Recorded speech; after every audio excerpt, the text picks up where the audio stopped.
Erling হাল্যান্ডের নরওয়ের বিপক্ষে মাঠে নামার আগে গোটা দলকে দারুণ এক সংবাদ দিলেন কোচ কার্লো আনচেলত্তি।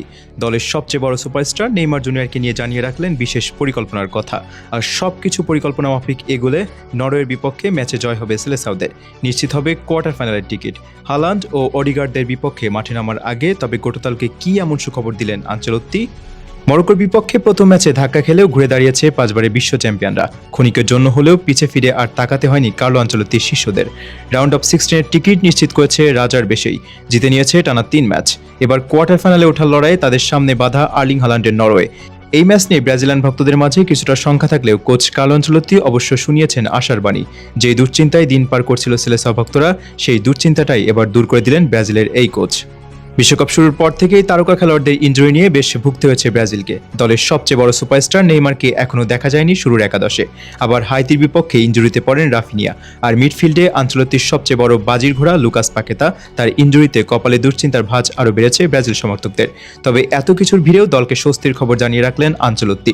মিডফিল্ডে নরওয়েকে ধরাশয়ী করতে নেইমারকে পুরোপুরি প্রস্তুত করে রেখেছেন, এমনটাই জানান ব্রাজিলের এই কোচ।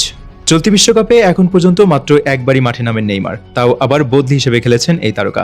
জাপানের বিপক্ষে ম্যাচেও বদলি হিসেবে নামার কথা থাকলেও শেষ মুহূর্তের গোলের বেঞ্চে বসে জয় উপভোগ করতে হয়েছে ব্রাজিলিয়ান এই প্রিন্সকে। তাই তো ভক্ত সমর্থকদের মাঝে প্রশ্ন ছিল নেইমার কবে মাঠে ফিরবেন। সম্প্রতি ফুলহাদে এস পাওলোতে দেওয়া এক সাক্ষাৎকারে সেই প্রশ্নের উত্তর দিয়েছেন আনচেলত্তি। তিনি বলেন, গুরুত্বপূর্ণ ব্যাপার হলো সে খেলতে পারে, তবে কতক্ষণ খেলতে পারবে তা কেউই জানে না। খেলার সময় ও ছন্দ সামলানোর অভিজ্ঞতা তার আছে। যখন আমি বুঝবো যে তাকে দলের প্রয়োজন, তখন আমি তাকে রাখবো।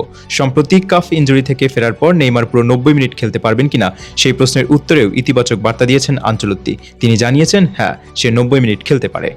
লুকাস পাকেতার ইনজুরির পর মিডফিল্ডে কাকে খেলানো হবে সেটা নিয়ে যখন দুশ্চিন্তায় দিন পার করছিলেন ব্রাজিলের ভক্তরা, তখন আনচেলত্তির এমন বার্তায় নিশ্চিতভাবেই খুশির জ্বর বইছে ব্রাজিলিয়ান ভক্তদের মাঝে। কেননা নেইমার খেলা মানেই ব্রাজিলের শক্তিমত্তাটা কয়েক গুণ বেড়ে যাওয়া। তাকে আটকানোর জন্য নরওয়েকে বাড়তি সতর্ক অবস্থানেই থাকতে হবে, আর এর ফলে উইংয়ে কিছুটা হলেও ফাঁকা জায়গা পেয়ে যাবেন ভিনিসিয়াস জুনিয়র।